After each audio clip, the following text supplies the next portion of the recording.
समन्था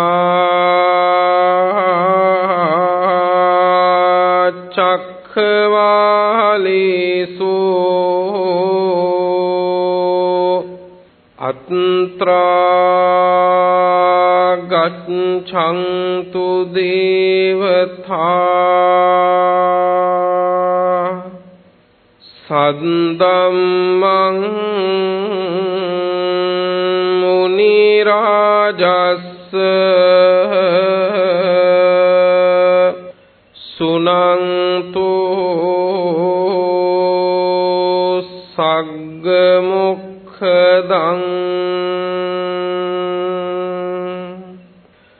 धम्मश्रवण कालो अयं भदन्ता धम्मश्रवण कालो अयं भदन्ता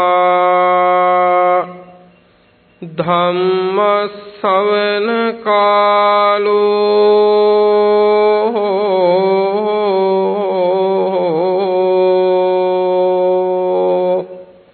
अयं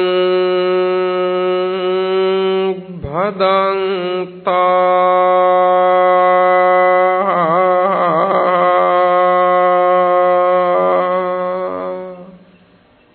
नमो तस्स भगवतो अरहतो सम्मा सम्बुद्धस्स नमो तस्स भगवतो अरहतो सम्मा सम्बुद्धस्स नमो तस्स भगवतो अरहतो सम्मा सम्बुद्धस्स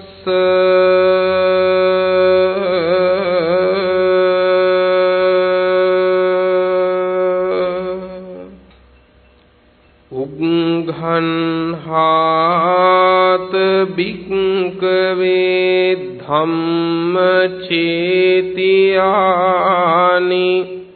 पर्यापुनाथ भिक्खवे धम्मचेतियानि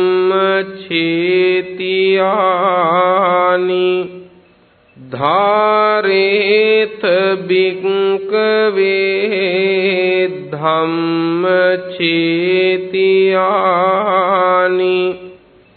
अत्त संहितानि भिक्खवे धम्मचेतियानि आदि ब्रह्मचर्यकानीति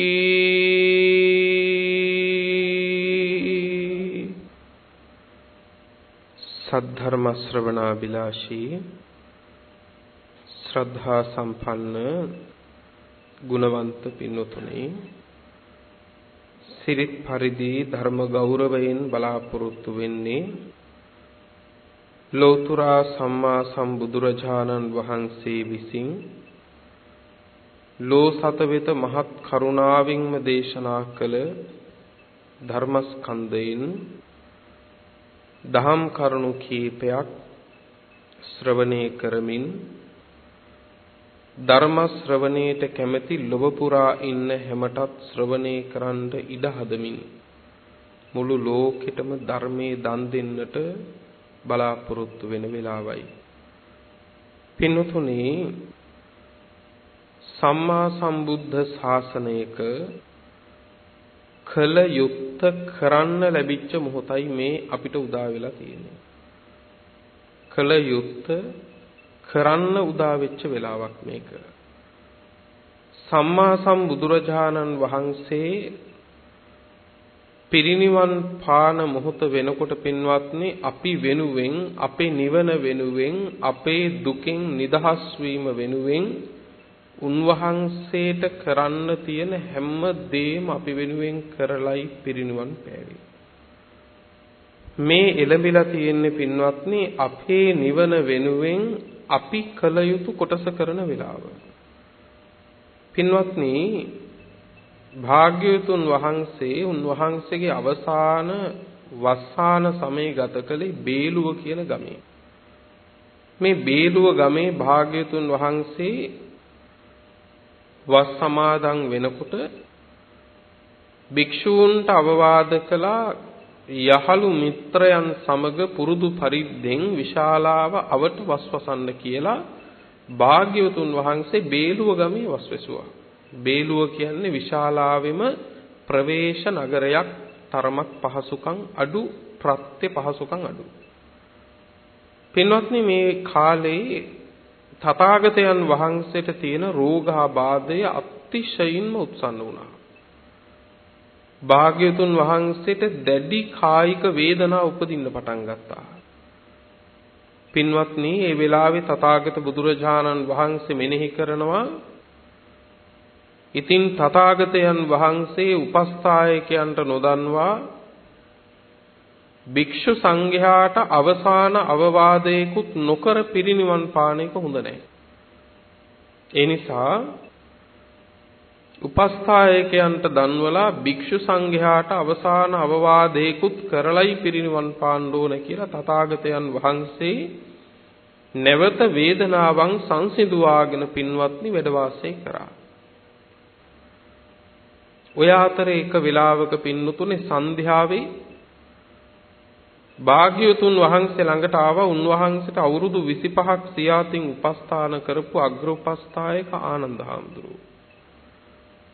අග්‍රෝපස්ථායක ආනන්ද හාමුදුරුවෝ ඇවිල්ලා භාග්‍යවතුන් වහන්සේට වන්දනා කරලා කිව්වා ස්වාමීනි භාග්‍යවතුන් වහන්සේ ඔබ වහන්සේ ඊටාම ගිලන් වුණා කියලා ආරංචි වුණා. ඔබ වහන්සේ ඊටාම ගිලන් වුණා කියලා දැඩි ලෙසම ගිලන් වුණා කියලා මම දැනගත්තම ස්වාමීනි මට මගේ මුළු ශරීරෙම ගල් ගැහුණා වගේ වුණයි කිව්වා.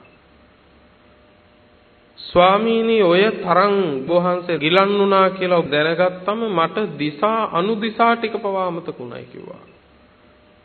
ස්වාමීනි මට සතර සතිපට්ඨාන ධර්මයවත් වැටහෙන්නේ නැතුව ගියයි කිව්වා. මේ කියන්නේ සිහිය පතක් නැති වුණා කිව්වා. හැබැයි ඔබ වහන්සේ උපස්ථායකයන්ට නොදන්වා භික්ෂු සංඝයාට අවසාන අවවාදයකුත් නොකර පිරිනිවන් පාන්නේ නැහැ කියලා දැනගත්තට පස්සේ නම් මට යන්තම් අස්වැසිල්ලක් ලැබුණා කිව්වා. මොකක්ද අස්වැසිල්ලට කාරණේ? භික්ෂු සංඝයාට අවසාන අවවාදයකුත් නොකර පිරිනිවන් පාන්නේ නැහැ කියලා දැනගන්න ලැබිච්ච එක තමයි අස්වැසිල්ලට කාරණේ කිව්වා. ඒ වෙලාවේ බුදුරජාණන් වහන්සේ වදාළේ මොකද්ද? ආනන්ද භික්ෂු සංඝයා මගින් තවත් බලාපොරොත්තු වෙන්නේ මොනවද කියලා ඇහුවා. අපිට සකස් වෙනවා නම් අපිට මග නිර්වුල් කරගන්නවා නම් මේ වචන ටික හොඳටම ප්‍රමාණවත් වෙනවා. භික්ෂු සංඝයා මගින් තවත් බලාපොරොත්තු වෙන්නේ මොනවද කියලා ඇහුවා. ආනන්ද ඇතුළ පිට වශයෙන් වෙනසක් නොකර තථාගතයන් වහන්සේ ධර්මයේ දේශනා කළා. තථාගත ධර්මයේ ගුරු මුෂ්ටි නැහැ කිව්වා. ඒ කියන්නේ භික්ෂු සංඝයා මගින් තවත් බලාපොරොත්තු වෙන්නේ මොනවද කියලා අහන එකෙන් කියන්නේ මොකද පින්වත්නි? තථාගතයන් වහන්සේ අපේ නිවන වෙනුවෙන් දේශනා කළ යුතු තවත් දෙයක් දේශනා නොකර සංගවගෙන හිටියානම් අවසාන වශයෙන් උන්වහන්සේගෙන් අපි අවවාදයක් බලාපොරොත්තු වෙන එක සාධාරණයි. උන්වහන්සේ පිරිනිවන් පානකම් හිටියේ නැහැ. පිරිනිවන් පාන කොටත් උන්වහන්සේ අපේ නිවන වෙනුවෙන් කළ යුතු සියලු දේ කරලා ඉවරයි. අයි පිරිනිවන් මංචකයේදී කියලා අමුතුවෙන් යමක් සංගවගෙන නැහැ තථාගතයන් වහන්සේ. හරි පුදුමයි පිනොත්.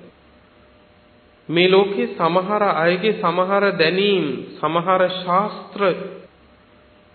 ශාස්ත්‍රඥාන තියෙනවා පින්වත්නි. ඔහුගේ මරණාසන්නය වෙනකම්ම පින්වත්නි සගබගත්තු ටික කියන්නේ නේද? ඒ නිසා ඔහුගේ ශිෂ්‍ය පිරිසට සිද්ධ වෙනවා පින්වත්නි මරණ මංචකයේදී පවා පින්වත්නි ඒ ගුරුවරයව සතුටු කරන්න. මොකටද?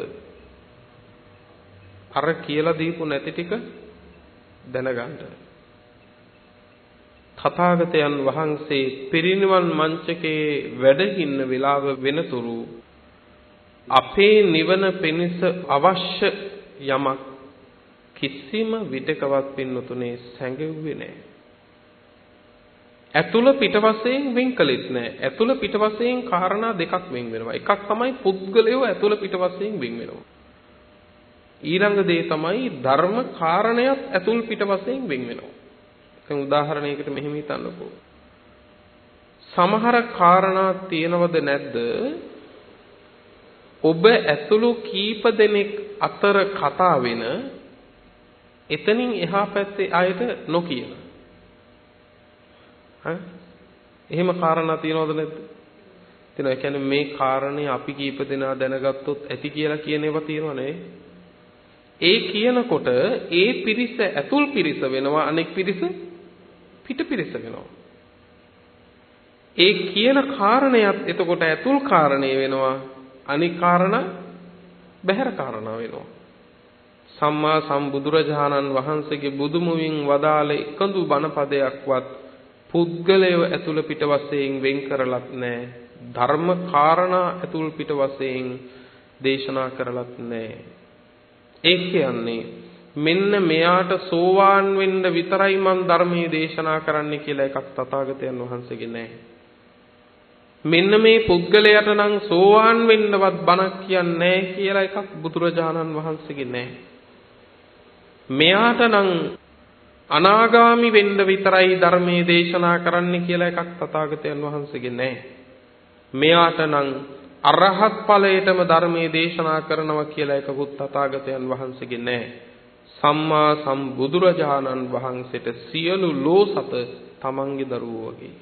ඒ නිසා සියලු ලෝකයාටම තථාගත බුදුරජාණන් වහන්සේ යම් බුද්ධ වචනයක් දේශනා කළා නම් ඒ බුද්ධ වචනේ දේශනා කළේම අරහත් ඵලය පිණිසමයි. සියලු දෙනා තථාගත බුදුරජාණන් වහන්සේ ළඟට ආපු සමහර අය දැන් බුදුරජාණන් වහන්සේ මුලින්ම ධර්මයේ දේශනා කළේ බෞද්ධයන්ට නෙවෙයි. වෙනත් ආගමික මත දරාගත්තු වෙනත් ඇදහිම් තියෙන වෙනත් වෘත සමාදානවල ඉදිච්ච අයට තමයි බුදුරජාණන් වහන්සේ ධර්මයේ දේශනා කළේ. සමහර අය ආවේ බණ අහන්නත් නෙවෙයි. සමහර අය ආවේ ප්‍රශ්න හදාගෙන ඒවට උත්තර හදාගෙන ඒවට උත්තර බුදුහාමුදුරෝ දුන්නොත් ඒවට ආයේ ප්‍රශ්න හදාගෙන එහෙම වාද කරලා බුදුහාමුදුරෝ පරද්දන්න හිතාගෙන ආපු අය. හැබැයි බුදුරජාණන් වහන්සේ එහෙම ආපු අයටත් පිරිසිදු නිවන් මඟ දේශනා කළා. ආලවක යක්ෂයා ආවේ බණ අහන්න නෙවෙයි. ආලවක යක්ෂයා එනකොට යක්ෂ විමානයේ යක්ෂයාගේම ආසනයේ තථාගතයන් වහන්සේ වැඩ සිටියේ. යක්ෂයාට පුදුම කේන්තියක් ආවේ. ආපු ගමම්ම කිව්වේ පින්වත්නි එළවන අදහසින් නික්කම සමන කියලා. ශ්‍රමණය වහාම නික්මයන් කිව්වා එළියට.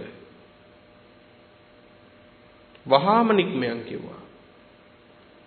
භාග්‍යතුන් වහන්සේ කීකරු දරුවෙක් වගේ පින්වත්නි නැගිටලා එළියට වැඩියා. දැන් යක්ෂයා බලනවා ඉඳගෙන හිටියේ නම් කොහොමද ඇවිල්ලා මගේ මාසනේ. දැන් ඒ වුණාට මේ තරම් කීකරුයි. දැන් යක්ෂයාට හිතුණා මේ ශ්‍රමණයව මොකද කිසි ආයුධයකුත් නැහැ නේ අතේ. සමහර ලෝකයේ අදටත් තියෙනවනේ පින්වත්නි අහිංසකයව වෙහෙසටපත් කරලා සතුටු වෙන ක්‍රමයක්. බැරි මිනිහව වෙහෙසට විඩාවටපත් කරලා සතුටු වෙන ක්‍රමයක් අදත් තියෙනවා. එදා යක්ෂයා හිතුවා මේ ශ්‍රමණයව ටිකක් වෙහෙසටපත් කරලා රස්ති ආදු කරවලා මට සතුටු වෙන්න පුළුවන් කියලා. ඒ හරි කීකරුයිනේ. එළියට යන්න හදනකොටම කිව්වා පවිස්ස සමන කිව්වා. ශ්‍රමණය වහාම පිවිසයන් කිව්වා. තථාගතයන් වහන්සේ එසනින්ම ආපහු ඇතුළට වැඩියා. ඇතුළට වැඩම කරලා වැඩ ඉන්නකොටම ආයෙ කිව්වා නික්ඛම සමන නික්මයන් කිව්වා. දැන් යක්ෂයාට ඒකාන්තයෙන් හිතනවා මහා කේන්තියක් අරගෙන ආවට එහෙම ඕන වෙන පාටකුත් නැහැ. මේක ඇතුළට 3 වතාවයි පිටට 3 වතාවයි වෙහෙසටපත් කරලා බුදුරජාණන් වහන්සේ ඊළඟ වාරේ වදාලා මොකද්ද? පුළුවන් දෙයක් කරපන් යක්ෂේ මං එළියට යන්නේ කිව්වා. දැන් කාට වුණත් වැටහෙනවනේ මේ මොකද්ද උනේ කියලා. නේ එකපාරම අපි කාට වුණත් හිතෙන කාරණේ තමයි මේ මොකද්ද උනේ? එක මෙච්චර වෙලා හොඳට කීකරුවේ ඉඳලා දැන් මේ එකපාරම මොකද මේ දරදඬු උනේ? පුළුවන් දෙයක් කරන්නයි කිව්වා. මොකද්ද කිව්වේ? හොඳයි එහෙමද? අහන්නම් ප්‍රශ්න ටිකක් උත්තර නොදුන්නොත් හදවත පලනවා කිව්වා. සිත වික්ෂිප්ත කරනවා කිව්වා. ඒ කියන්නේ පිස්සු වටනවා කිව්වා. කකුල් දෙකෙන් අල්ලලා විසි කරනවා කිව්වා. හැබැයි එහෙම තර්ජනය කරලා දහම් කරුණ විමසපු ආලවකටත් සම්මා සම්බුදුරජාණන් වහන්සේ පිරිසිදුම නිවන් මඟ දිසුවා. කොච්චර අසීරු දෙයක්ද කියලා මේක හිතන්නකො වෙන්නත්. කොච්චර අසීරු දෙයක්ද? ඒ තරම් තර්ජනය කරපු කෙනාට සමහර අය ඇවිල්ලා වැන්දෙත් නැහැ. සමහර බ්‍රාහ්මණයෝ ඇවිල්ලා බුදුරජාණන් වහන්සේට වැන්දේ නැහැ පින්වත්. හැබැයි වඳින්නේවත් නැති කෙනාටත් පින්වත්නි පිරිසිදු නිවන් මඟ බුදුහාමුදුරුවෝ දේශනා කළා. සමහර විටකද අපි කියනවා අපිට වැන්දෙවත් නැහැ නේ කියලා. ඒ ඇත්ත වැන්දද නැද්ද කියන එක ඒ ඇත්තගේ වැඩක්. හැබැයි ඒ ඇත්තන්ට නිවන් මඟ දේශන එක අපේ වැඩක්. අනික බණ අහන්න කලින් වඳින එකට වඩා බණ ඇහුවට පස්සේ වඳින එකේ ලොකු වටිනාකමක් තියෙනවා කියලායි මට හිතෙන්නේ. නේද? ඒකේ ලොකු වටිනාකමක් තියෙනවා.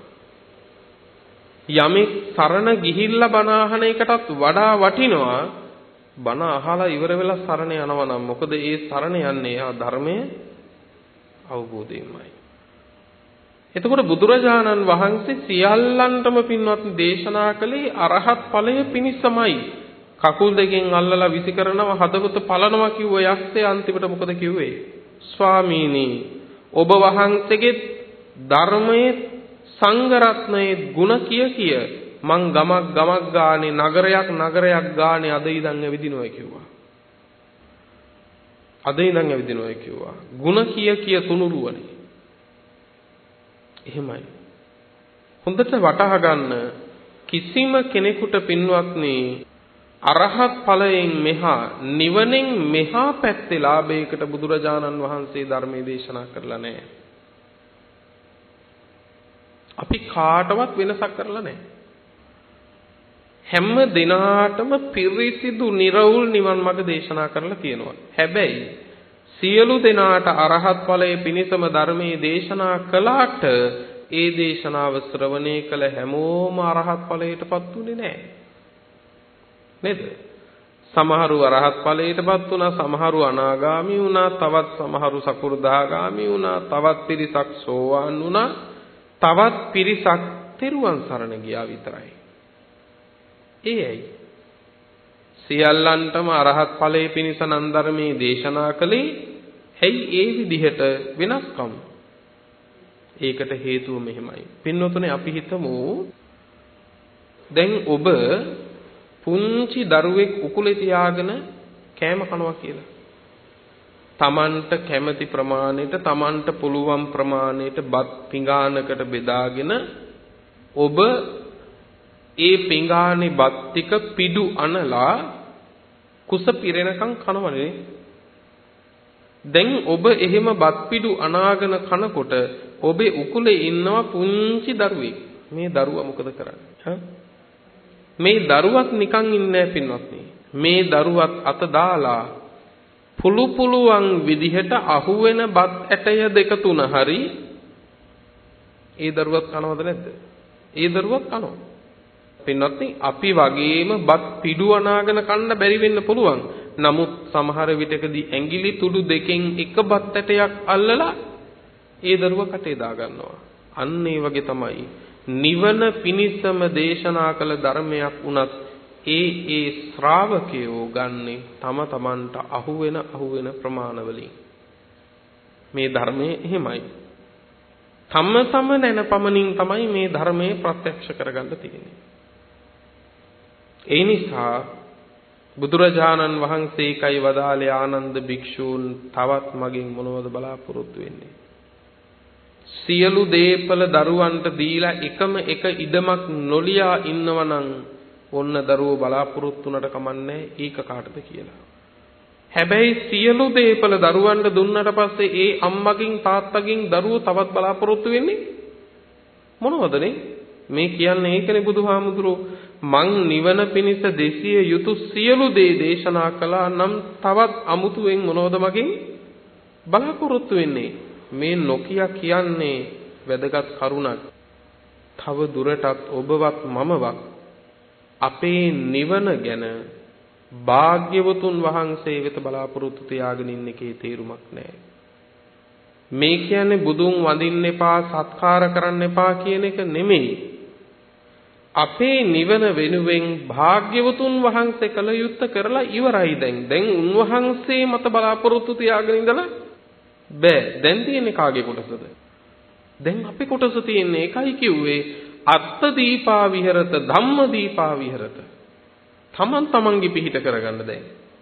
බුදුහාමුදුරුවෝ ගැන බලාපොරොත්තු තියන් හිටියොත් එහෙමයි තමයි අද කියන්නේ. දැන් ඉතින් බුදුරජාණන් වහන්සේ පිරිනිවන් පාලන ඒ නිසා ඉතින් මගපල ලබන්න බෑ. එහෙම කියනවනේ. ඒ කියන්නේ භාග්‍යවතුන් වහන්සේ පිරිනිවන් පෑවේ අපි අනාථයෝ කරලා කියලානේ.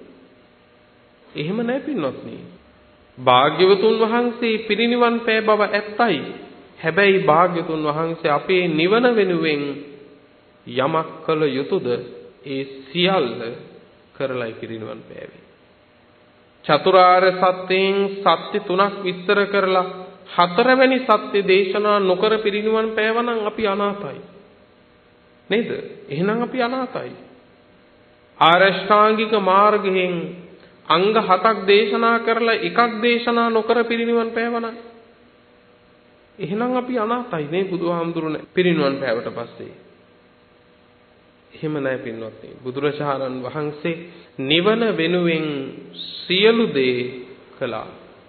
දැන් තියෙන්නෙම අපි කොටස. හැබැයි ඒ කල යුත්තේ කරන්න අධික මාත්‍ර වූ වෙහසක් ආරම්භ කරන්න වෙනවා පින්නතුනේ. අධික මාත්‍ර වෙහසක් ආරම්භ කරන්න වෙනවා. ඒ අදිෂ්ඨානයක් ඇති කරගෙනමයි පින්වත්නි අපි මේ ධර්ම මාවතට බැස ගන්න ඕනේ. අද මේ ධම්මානුපස්සනා දේශනා මාලාවේ මාතෘකා කරගත්තේ පින්වත්නි ඉතාමත් වටිනා පණිවිඩ රාශියක් තියෙන සූත්‍ර දේශනාවක්.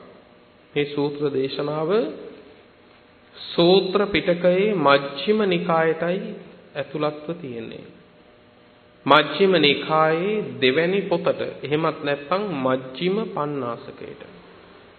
මජ්ක්‍ධිම පඤ්ඤාසකයේ දෙවැනි පොතේ රාජ වර්ගයේ කියලා වර්ගයක් තියෙනවා. ඒ රාජ වර්ගයේ සඳහන් වෙන සූත්‍ර දේශනාවක් තියෙනවා පින්නතුනේ. සූත්‍රයේ නම ධම්මචේතිය කියන සූත්‍ර දේශනාව. ධම්මචේතිය සූත්‍ර දේශනාව. ධම්මචේතිය කියලා කියන්නේ මොකක්ද පින්නොත්නි? ධර්ම චෛත්‍ය කියන එකයි. දහම් සෑය. දහම් සෑය. සෑයක් කියන්නේ විචිත්‍ර විසිතුරු දෙයක්. තුනුරුවනට කරපු විසිතුරු පූජාවක් ඇත්තටම මේ දේශනාව. තුනුරුවනට කරපු ධර්මය අනුව වටහාගත්තු කෙනෙකුගේ විසිතුරු පූජාවක්. දහම් සෑයක්. පින්වත්නි, සම්මා සම්බුදුරජාණන් වහන්සේ ඒ සමයෙහි වැඩ සිටියේ ඒකං සමයං භගවා සක්ඛේසු විහෙරති මේද තලුම්පං නාම සාක්ඛ්‍යානං නිගමෝ. සාක්‍ය ජනපදයේ තමයි භාග්‍යතුන් වහන්සේ වැඩ සිටියේ. සාක්‍ය ජනපදයේ. සාක්‍යයන්ගේ ජනපදයේ තිබුණ පින්වත්නි මේද තලුම්ප කියලා නියම් ගමක්. මේද තලුම්ප. ඇයි මේද තලුම්ප කියන්නේ? මේද වර්ණයෙන් යුක්ත වූ පාෂාණ බොහෝ සෙයින් මේ ප්‍රදේශයේ තිබුණා. මේද වර්ණයෙන් යුක්ත. ඒ නිසා මේ ප්‍රදේශයට කිව්වා මේද තලුම්ප කියලා. ඒ කාලේ පින්වත්නි පස්සේ නදි කොසල් මහරජුරෝ පින්වත්නි පිළිවෙලින් ගම් දනව්වල සැරිසරමින් ඇවිල්ලා මේද තලුම්පේට තරමක් නුදුරින් තියෙන නගරක කියන නියම් ගමට ඇවිල්ලා හිටියා. කොසල් මහරජුරවන්ට කියනවා පස්සේ නදි කොසල් කියලා. පස්සේ නදි කොසල් කියලා කියන්නේ මහා කෝසල රජුරුවන්ගේ පුතා.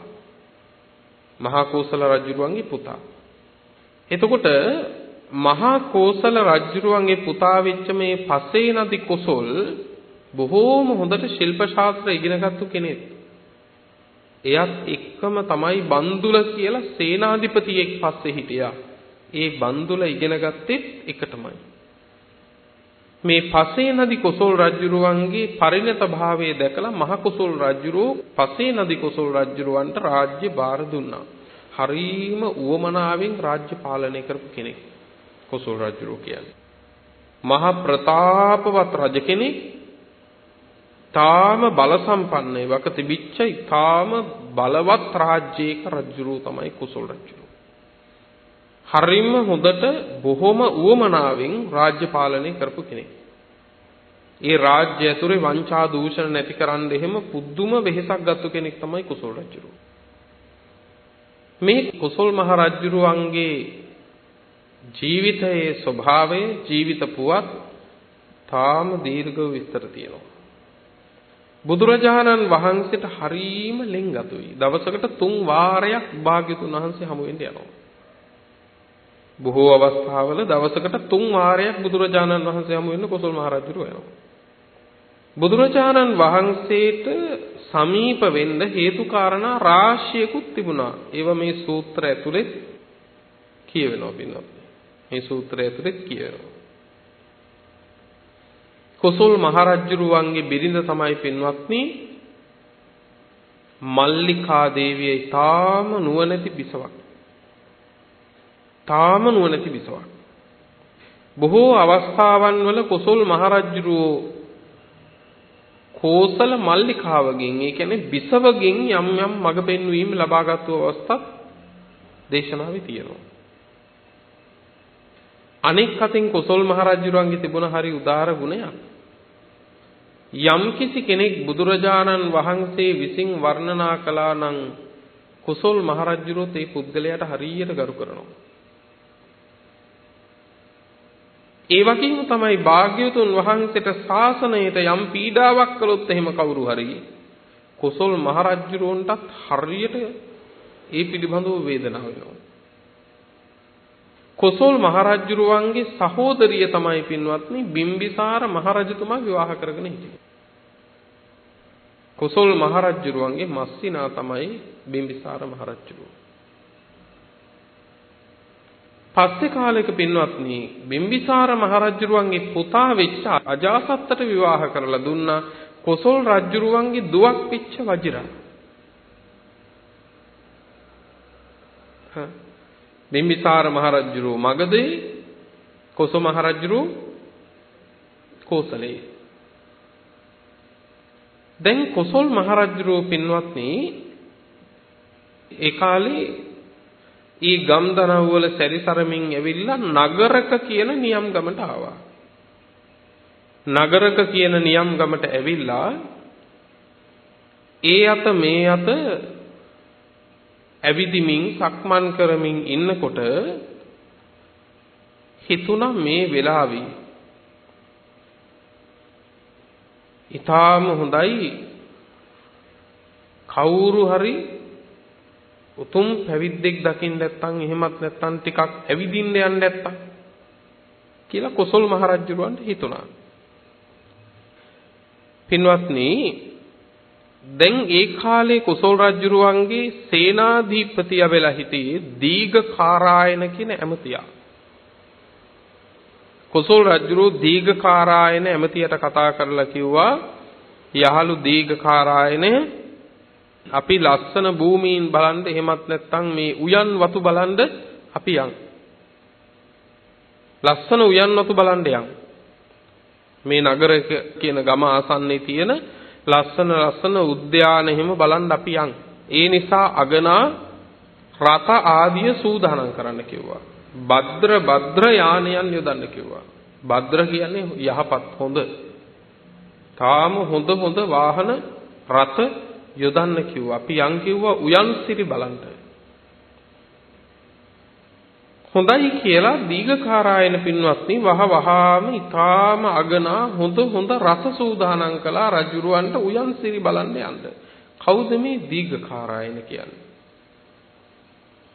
දීඝකාරායන පින්වත්නි, ඉහත ඔබට කිව්වා බන්දුල කියලා පසු කාලීනව සෙන්පතියෙක් වෙච්ච කෙනෙක් කොසල් රජුරෝ එක්ක එකට ඉගෙන ගත්තා කියලා. එකට ශිල්ප ශාස්ත්‍ර හැදෑරුවා කියලා. මේ එකට ඉගෙනගත්තු බන්දුල තමයි කොසල් මහරජුරුවන්ගේ සේනාධිනායකයා වුණේ පස්සේ කාලික.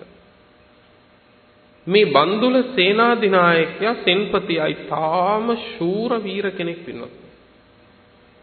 රාජ්‍ය දරුවෝ පවා පින්වත්නි බන්දුල සෙන්පතිය එනවා කියනකොට වෙවුලනවා. ඒ තරම් තාම ශූර වීර කෙනෙක්. කොසල් මහරජුරුවන්ටත් ඊටාම විශ්වාසවන්තව ඉඳපු කෙනෙක්.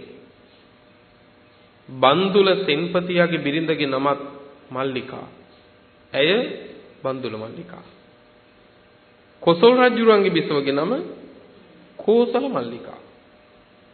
මේ බන්දුල සෙන්පතියාට පින්වත්නි ඊටාම දක්ෂ නිසා බොහෝ අමාත්‍යවරු ආදීන් පින්වත්නි තරමක් අකමැත්තෙන් තමයි හිටියේ. ඒ නිසා අමාත්‍යවරු ඇති නැති දේවල් කියලා බන්දුල සේනාධිපතියා ගැන කොසල් මහරජුරුවන්ගේ හිත බිඳෙව්වා. රාජ්‍ය පැහැර ගන්නයි සූදානම ආදී වශයෙන් කියලා පින්වත්නි කොසල් රජුරුවන්ගේ හිත බින්දා. කොසල් රජුරුවොත් බන්දුල සේනාධිපතියා ශූර වීර කෙනෙක් නිසා තරමක් බය වුණා. හොඳම වැඩේ තමයි උපක්‍රමශීලීව ඔහුව මරණය කළ. ඒ නිසා බන්දුල සේනාධිපතියා කොසල් රජුරුවන්ට ඊටාම හිතවන්තව ඉඳපු බන්දුල සේනාධිපතියව ඝාතනය කළේ පින්වත්නි වෙන කවුරුත් නෙවෙයි කොසල් මහරජුරුවමයි. ඒ ඝාතනය කරන දවසේ බන්දුල සේනාධිපතියාගේ ගෙදර පින්නතුනේ මහා දානයක් සම්මා සම්බුදුරජාණන් වහන්සේ ප්‍රධාන මහා සංඝරත්නයේ වඩා ඉඳුවලා බන්දුල මල්ලිකාව පින්නතුනේ මහා දානයක් පූජා කරමින් තමයි හිටියේ. ඇය ඊටාම ශ්‍රද්ධාවන්තයි. බොහෝම අවබෝධයෙන් බුදුන් සරණ ගියපු කාන්තාවක් බන්දුල මල්ලිකාව. මෙහෙම දන් පූජා කර ඉන්නකොට රාජපුරුෂයෙක් ඇවිල්ලා හසුන්පතක් දුන්නා බන්දුල මල්ලිකාවතට. බන්දුල මල්ලිකාව මේ හසුන්පත දිගහැරලා බලලා එහෙමම ඒ හසුන්පත තමන්ගේ ඉනේ රඳව ගත්තා. දැන් ආපහු දාන පිළියෙල කරලා බෙදනවා. මේ දානේ බෙදන අතරතුර පින්වත්නි දාසියකගේ අතෙන් ගිතෙල් පුරවපු කලයක් බිම වැටිලා කෑලි වලට බිඳිලා ගියා. ඒ වෙලාවේ දානේ අවසානයේ බුදුරජාණන් වහන්සේ වදාලා මල්ලිකාවනි බිඳිච්ච කලය ගැන මෙනෙහි කරන්න එපා, සිහි කරන්න එපා, දානයේ කෙරෙහි සිත පිහිටුව ගන්න කිව්වා. බිඳිච්ච කලය ගැන හිතන්න එපා කිව්වා. මෙතන ඊටාම වැදගත් කාරණයක් තියෙනවා. ඔබ මම පින් කරනවා, කුසල් කරනවා. හැබැයි බොහෝ වාරවල අපි අදක්ෂකම නිසා පින්කමේ සිත පිහිටුවා ගන්න බැරි වෙනවා, බිඳෙන කල ගැන හිතනවා. ඒ කියන්නේ පින්කමට ආපු ඥාතියෙක් දානේ අතරතුර මං ගිහිල්ලා එන්නම් කිව්වොත් එහෙම අනේ අපොයි යන්න එපා කියලා ඒ ඥාතියගේ එල්ලිලා යනවා මිසක පින්කමේ හිත පිහිටුවා ගන්න බැරි වෙනවා. මම ඒකයි කිව්වේ. එවන් අවස්ථාවන් වලදී බොහෝ දෙනෙකුට වෙන්නේ පින්කමේ හිත පිහිටුවා ගන්න බැරි වෙනවා, බින්දෙන කලයක් ගැන හිත ඉන්නවා. සමහර අවස්ථාවන් වලදී 100 නමකට 1000 නමකට 2000 නමකට දන් දුන්නත් එදා එක නමකට පෙන් පූජා කරලා ලබන්න පුළුවන් වෙච්ච ආනිසංසයවත් අද ලබන්න බැරි ඇයි? නේද? විමානවත්තු එහෙම බලපුවම පින්නත් නේ එක නමකට පෙන් පූජා කරලා පිලුණු වෙච්ච කටුවැලයක් දන් දීලා අද 200කට දන් දීලවත් සමහර වෙලාවකදී අරතරන් සුවපත් භාවයක් ලබන්න බැරි බවයි පේන්නේ. ඒකට හේතුව එදා එක නමකට දන් දුන්නත් ඒ ඇත්තෝ ඒ දාණය කෙරෙහි හොඳට හිත පිහිටුවා ගත්තා. අද පින්කමක් කිව්වම ඒ පින්කම් ඇතුලේ තියෙන්නේ වෙහෙස වීමක් පමණයි, කෝලාහලයක් පමණයි, ඇතැම් විට කලබලයක් පමණයි. ඒ පින්කම් ඇතුලේ සිත පිහිටුවන එක බොහෝ පින්කම් කරන අයට හරීම අසීරු වෙලා තියෙනවා. ඒක හොඳක් නෙවෙයි පින්වත්නි. වැදගත්ම කාරණේ තමයි කරන පින්කම් ඇතුලේ කරන කුසල් ඇතුලේ තමන්ගේ සිත මනාකොට පිහිටුවා ගැනීම. ඒ නිසා පින්කම් කරද්දී පලිබෝධ බැහැරින් තියන්න. මේ පින්කමට මේක පලිබෝධයක් වෙයි කියලා හිතෙනවා නම් ඒ පලිබෝධ අයින් කරගෙන පින්කම් කරන්න. එහෙම වුණාම අපිට පහසුයි ඒ පින්කම් ඇතුලේ පින්නතුනේ සිත පිහිටුවන්න.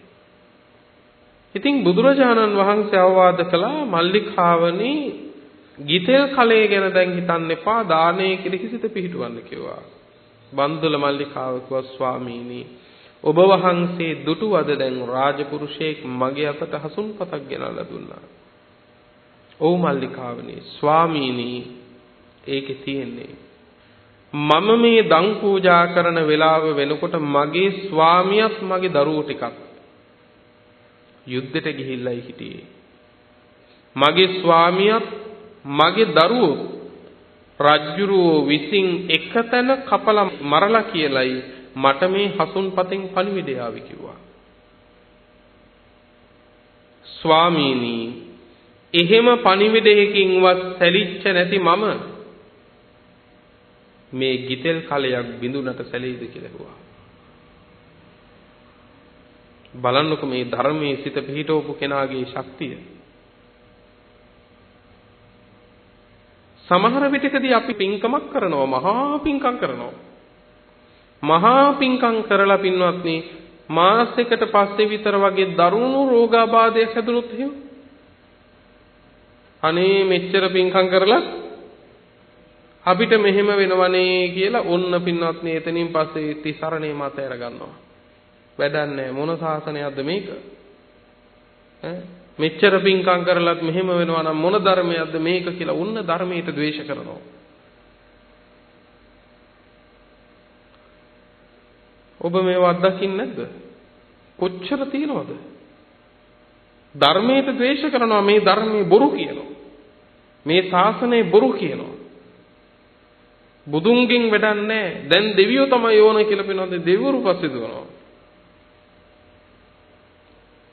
ඇයි? ඒ අත හිතන් ඉන්නේ මහා පිංකම් කරපුවම ජරා මරණ නැති වෙනවා කියලා. මහා පිංකම් කළා කියලා පින්නත් ජරා මරණ නැති වෙන්නේ නැහැ පින්නත්. මහා පිංකම් කරන අය දක්ෂ වෙන්න ඕන. ඒ පිංකම් වලින් හරයක් ලැබුවා නම් ජරා මරණ එනකොට ධර්මයේ මෙනෙහි කරගන්නනේ. ඉතින්දිත් අපි දකින්න ඕන අනේ භාග්‍යතුන් වහන්සේ දේශනා කළේ මේකනේ ව්‍යාධි දුක කියලා. ඔන්න ධර්මයට අනුගත මෙනෙහි කිරීමක්. නමුත් ඉතින්දි කියන්නේ මොකද? අනේ මෙච්චර පිංකම් කරලත් මට මෙහෙම වෙනවා නම් ඉතින් මේ පිංකම් කළාට ඇති වැඩේ මොකද්ද කියලා අහනවා. කොච්චර ධර්මයට ද්වේෂ කරනවද පින්වත්නි? එහෙම. එතකොට බලන්න බන්දුල මල්ලිකාව කිව්වා මේ පින්කම කර කර ඉඳිද්දී ස්වාමියා දරුවෝ ඔක්කොම එක ගොඩේ කපලා මැරලා තිබුණත් හිත සැලුන්නේ නැහැ කිව්වා. හිත සැලෙන්නේ නැහැ. පින්වත්නි හිතන්න බලන්න කොච්චරනම් මේ ධර්ම මාවතට බැසගත්තු හිතක් පින්වත්නි ධර්මයෙන්ම රැකෙන්න ඕනද කියලා, සූපත් වෙන්න ඕනද කියලා. අපි අනිත්‍ය ගැන මොන තරම් සූත්‍ර ඇහුවත්, මොන තරම් ගාථා ඇහුවත් පින්වත්නි සමහර අවස්ථාවන් වලදී අපි ළඟ තියෙන ප්‍රිය මනාප භාණ්ඩයක් කැඩිලා බිඳුනොත් දරා ගන්න බැරි නම්, අපි නොසන්සුන් වෙනවා නම්, සංස්කාර ධර්ම අනිත්‍යයි කියලා මෙනෙහි කරගන්න බැරි නම්, ඒ ධර්මයෙන් අපි ලබලා තියෙන රැකවරණය මොකද්ද? නේද? ධම්මාරාමෝ ධම්මරතෝ ධම්මං අනුවිචින්තියං ධම්මං අනුස්සරතෝ බික්ඛු. නිරන්තරව ධර්මයේ මෙනෙහි කරන්න ඕනේ. ධර්මයට අනුව හිතන්න ඕන පින්වත්නි. මහා පිංකම් කරනවා. සමහර වෙලාවකදී තමන්ගේ දරුවෙක් මරුණොත් එහෙම මොකද කියන්නේ? අනේ වැඩක් තියනවද පිංකම් කරලා? එහෙම කියනවා. නෑ, එතෙන්දි දකින්න ඕන භාග්‍යවතුන් වහන්සේ මේ සංසාරේ වර්ණනා නොකළේ ඕක නිසා තමයි. මේ සසර දුකයි කියලා බුදුවරු දේශනා කළේ ඕක නිසා තමයි. මේ සසර කියන්නේ ඉන්නනම් හොඳ නැති තැනක් කියලා බුදුහාමුදුරුවෝ දාලේ ඕක තමයි කියලා. එතනදි පින්වත්නි ධර්මය මෙනෙහි කරගන්න ඕනේ. එසේ මෙනෙහි කරගන්න කෙනා තමයි පින්වත්නි දක්ෂයා වෙන්නේ. එතකොට දැන් බන්දුල මල්ලිකාවගේ ස්වාමියා බන්දුල සේනාධිපතියා දරු පිරිස මැරුවා. නමුත් පසුව කුසල් මහරජුරවන්ට තේරුණා බන්දුල සේනාධිපතියා ළඟ කිසිදු දෝෂයක් නැහැ කියලා. කිසිදු දෝෂයක් නැහැ.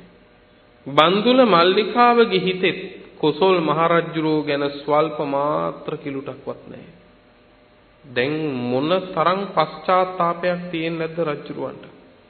ඒ තරම් විශ්වාසවන්ත කෙනා මරපුවම තමන් වීම දරුවොත් එක්ක එහෙම කරලා ඔහුගේ බිරිඳගෙන් කුසල් රජුරෝ ගැන කිසිම අප්‍රසාදයකුත් නැත්තම් මොන තරම් කම්පාවක් තියෙන්නේ නැද්ද? ඒ කාලේ කුසල් මහරජුරෝ සුවපත්ව නිදාගත්තේවත් නැහැ පින්වත්නි.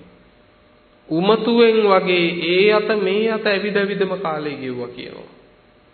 අන්තිමේදී ඒ පශ්චාත්තාපයක් නැති කරගන්න යම් වූ හෝ සාධාරණයක් ඉටු කරන්න බන්දුල සේනාධිපතියගේ බෑනනු කෙනෙක් වෙච්ච දීඝකාරායන තමන්ගේ සේනාපති තනතුරටපත් කරගත්තා. දීඝකාරායනත් ඊටාම විශ්වාසවන්තව කටයුතු කළා. බන්දුල සේනාධිපතියා තමා විසින් මරපු එකේ පීඩාවත් එක්ක පසුතැවීමත් එක්ක කුසල් මහරජුරෝ දීඝකාරායනව අතිශයින්ම විශ්වාස කළා. හැබැයි දීඝකාරායනගේ සිතේ සංගවගත්තු අදහසක් තිබුණා. මොකද්ද? මේ රජුරෝ මගේ මාමා නිර්පරාදේ මැරුවා. මේ කරපු එකට නම් පලිය ගන්නවමයි. දීඝකාරායන හැම මොහොතකම හිටියේ යටිසිතෙහි මේ කාරණේ තියාගෙන. කොයි වෙලාවෙ හරි ඉඩක් ලැබිච්ච සැනින් පලි ගන්නවා. කෙසේ හෝ වේවා මේ කාලේ පින්වත්නි කුසල් මහරජුරෝ නගරක නියම් ගමේ දීඝකාරායනත් එක්ක සේනාවත් එක්ක පින්වත්නි පිටත් වුණා. ඒ ආසන්නයේ තියෙන උද්‍යාන සිරි නරඹන්න. උද්‍යානයේ ඇතුළට යනකොට පින්වත්නි ගස්කොළන් අතරින් කුසල් රජුරවන්ට හිතුණා අනේ කොච්චරනම් සුන්දරද, කොයිතරම් ලස්සනද මේ වනලැහැබට ඇතුල් වෙලා ජංගා විහාරං අනුචංකමානා. ජංගා විහරණය කියලා කියන පින්වත්නි මේ පාදවල තිබෙන්නා වූ විඩාව දුරු වෙන්න ඇවිදින එකට. දැන් අපි මේ ඇවිදින මන්තිරු හදලා ඇවිදින්නේ. මේ කකුල් වල විඩාව වේදනාව දුරු වෙන්නේ. ඒ වගේ පින්වත්නි එදා ජංගා විහරණය කිව්වේ ඒකයි. මේ කකුල් වල විඩාව දුරු වෙන්න ඇවිදිනවා. දැන් රජුරෝ එහෙම ඇවිදිනකොට වනයේ ඇතුලේ අනුවිචරමානෝ ඒ වනයේ ඇතුලේ ඒ අත මේ අත සැරිසරනකොට පින්වත්නි මේ වනයේ ස්වභාවය දැක්කම මොකද ස්වභාවය? දේශනාවේ කියනවා මේ රුක්ඛ මූලානි පාසාදිකානි පසාදනීයානි අප්පසද්ධානි අප්පනිග්ගෝසානානි. මේ වෘක්ෂ මූලයන් මේ වනල හැබේ තියෙන වෘක්ෂ මූලයන් හරි ප්‍රසාද ජනකයි. හරි ප්‍රසාද ජනකයි. අප්පසද්ධානි සද්ද බද්ද අඩුයි. බොහෝ සද්ද අඩුයි. අප්පනිග්ගෝසානි මහා ഘോഷාවන් නැහැ. නේද? මේ උද්‍යානවල ගස් කොළන් යට ഘോഷාව නැහැ. සද්ද අඩුයි. ඊළඟට කියනවා විජන වාතානි. විජන වාතානි කියන පින්වත්නි වාතය උනත් පිරිසිදුයි. කියන්නේ ඒ එන හුලඟක් මිනිස්සුන්ගේ ඇඟේ දැවටි දැවටි ආපු සුළං රැල්ලක් නෙවෙයි. බොහෝම පිරිසිදු සුළං රැල්ල පවා බොහෝම පිරිසිදුයි. මිනිස්සෙගේ ගෑවිලවත් නැහැ. කියන්නේ මනුෂ්‍ය වාසයක් නැහැ. මනුස්ස රාහසීය කාණේ මිනිස්සුන්ගේ රහස් වැඩවලට නම් හොඳ තැන. මිනිස්සුන්ගේ රහස් වැඩවලට නම් හොඳ තැන. ඒ කියන්නේ ඒ තරම්ම මිනිස්සුන්ගෙන් තොරයි. මෙන්න මෙහෙම පරිසරයක ඇවිදිනකොට ඒ අත මේ අත ඇවිදිනකොට එකපාරම මතක් වුණේ කුසල් මහරජුරවන්ට බුදුහාමුදුරුවෝ. මොකද සම්මා සම්බුදුරජාණන් වහන්සේ වැඩ ඉන්නේ උන්වහන්සේ වැඩ ඉන්න ඊටාම ප්‍රිය කරන්නේත් මේ වගේ තැන්වල. බොහෝ මිනිස්සු ගැවසෙන්නේ නැති, සද්ද අඩු, ഘോഷාවන් අඩු, මිනිස්සුන්ගේ රහස් වැඩවලට පවා ගැලපෙන ඊටාම නිහඬ නිස්කලංක පරිසරයකට තමයි සම්මා සම්බුදුරජාණන් වහන්සේ ප්‍රිය. ඒ නිසා කුසල් රජුරවන්ට මතක් වුණා එකපාරම සම්මා සම්බුදුරජාණන් වහන්සේ. මතක් වුණේ අනේ මේ වගේ වෙලාවක මේ වගේ තැනක ඉඳලා සම්මා සම්බුදුරජාණන් වහන්සේ එක්ක පිළිසඳරක යෙදෙන්න නැත්තම්, දැහැමි කතාවක් පවත්වන්න නැත්තම් මේ නිශ්ශබ්ද පරිසරයේ ගහකොළ යට, මේ නිශ්ශබ්ද පරිසරයේ පිරිසිදු පරිසරයේ ගෝසාවක් නැති පරිසරයේ මේ ගහකොළ යටට වෙලා බුදුහාමුදුරුවෝ එක්ක දැහැමි කතාවක් කරන්න නැත්තම් කොයි තරම් හොඳද? කොච්චර හොඳද? එතකොට මැහුවා දීඝකාරායනට කතා කරලා දීඝකාරායන මේ කාලේ සම්මා සම්බුදුරජාණන් වහන්සේ වැඩ ඉන්නවා නම් උන්වහන්සේ වැඩ ඉන්නේ කොහෙද කියලා ඇහුවා. මේ වගේ නිස්කලංක නිහඬ මිනිස්සුන්ගේ ගැවසීමක් නැති මේ වගේ වෘක්ෂ මූලවල ඉඳලා මට උන්වහන්සේ ඇසුරු කරන්න තියෙනවා නම් සන්ධ්‍යාවක හරි සුවදායකයි. උන්වහන්සේ කොහෙද ඉන්නේ කියලා ඇහුවා මේ වෙලාවේ. දීඝකාරායන ඇමතිවරයා කිව්වා ස්වාමීනි මේ කාලේ උන්වහන්සේ වැඩ ඉන්නේ මේ ආසන්නයේම තියෙනවා මේද තලුම්බ කියලා ශාක්‍යයන්ගේ නියම්ගමක්. ඒ සම්මා සම්බුදුරජාණන් වහන්සේ ඒ මේද තලුම්බේ තමයි මේ කාලේ වැඩ ඉන්නේ කිව්වා. ඇහුවා දීඝකාරායන උන්වහන්සේ වැඩ ඉන්න ඒ මේද තලුම්බේට කොච්චර විතර දුරද කියලා ඇහුවා. හුඟක් දුරද? කියන්නේ රජුරවන්ට දැන් යන්න ඕන බුදුහාමුදුරුවෝ බලන්න. ඒකයි ඇහුවේ හුඟක් දුරද? දීඝකාරායන කිව්වා මහරජුරුවන් වහන්සේ මහදුරක් නෙමෙයි කිව්වා. යොදුන් 3යි කිව්වා. යොදුන් 3යි. මේ දවසේ ඉතුරු වේලාවෙන් හිතෙන්ද යන්න පුළුවන්. එහෙනම් කිව්වා එහෙමද? දීඝකාරායන එහෙනම් හොඳ රත ලැහැස්ති කරන්න කිව්වා. මට දැම්ම සම්මා සම්බුදුරජාණන් වහන්සේ හමු වෙන්න යන්න ඕනේ කිව්වා. උන්වහන්සේ හමු වෙන්න යන්න ඕනේ. මේ වෙනකොට කොසල් මහ රජුරවන්ට හුඟක් වයසයි. කොසල් රජුරවන්ට වයස අවුරුදු 80ක්. මේ වෙනකොට බොහොම වයසයි. හොඳයි කියලා දැන් පින්වත්නි දීඝකාරාය නැමැතිවරයා නැවත රත සූදානම් කළා නගරක නියම් ගමේ ඉඳලා කුසල් මහ රජුරවන්ට මේද තලුම්පේට යන්න වෙන දෙයකට නෙවෙයි සම්මා සම්බුදුරජාණන් වහන්සේ හුදකලාව ඇසුරු කරන්න. පින්වතුනි අද කාලේ නිමා වීමත් සමගම ධම්මචේතිය සූත්‍රය ආශ්‍රයෙන් කළ දේශනාව මෙතකින් අදට නිමාවටපත් කරනවා. මෙතෙන් සිට මේ සූත්‍ර දේශනාවේ ඉදිරි දේශනාවන් ඔබට ශ්‍රවණය කරන්නට ඉදිරි සතියෙහි හැකියාව ලැබෙනවා ඇති. ඔබ සියලු දෙනාටම ඉක්මන් භවයක උතුම් නිර්වාණ අවබෝධයක් සිද්ධ වේවා කියලා ප්‍රාර්ථනා කරනවා.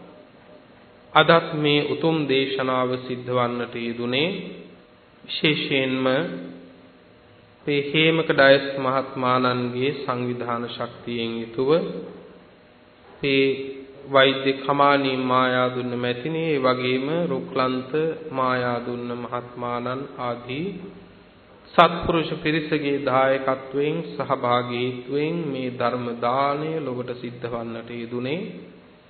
ධර්ම දානයේ හිමියතු සියලු දෙනාටම සුවසේ ධම්ම අවබෝධයේ පිණසම හේතු වාසනා වේවා. ප්‍රස් කරගත් සියලු කුසල් නමින් මිය ගිය හැමතත් අත් වේවා. ඒ සියල්ලෝද පින් අනුමෝදන්ව සැපවත් වෙත්වා, නිවනින් සැනසෙත්වා කියලා පින් අනුමෝදන් කරමු.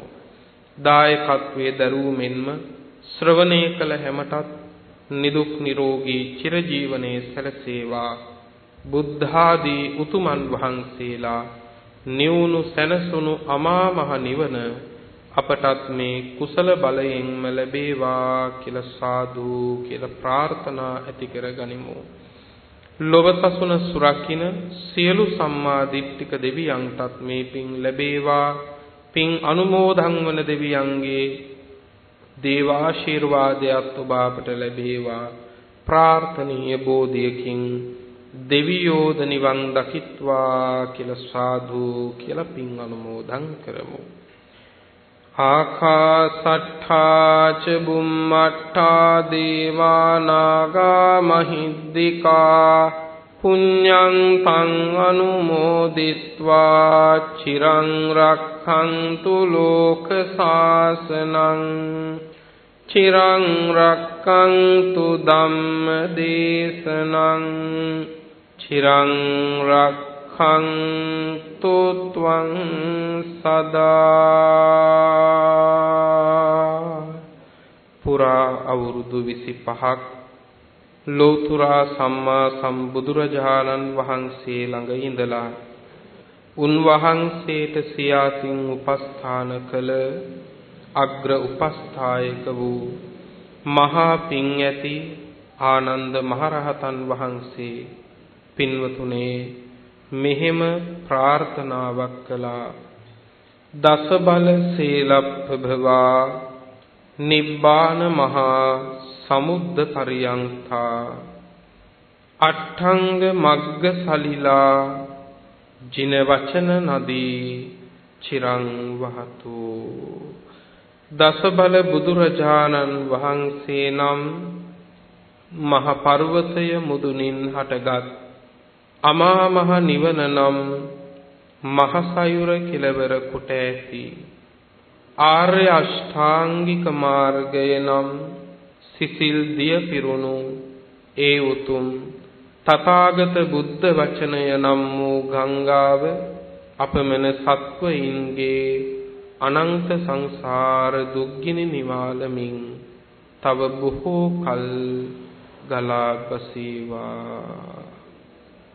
අභිවාදන සීලිස්ස නිච්ඡං බුද්ධාපචායිනෝ චත්තාරෝ ධම්මා වඩ්ඩන්ති ආයුවන්නෝ සුඛං බලං ආයුරාෝග්‍ය සම්පatti සග්ග සම්පatti මේවච අතෝ නිබ්බාන සම්පatti ඉමිනාතේ සමිජ්ජතු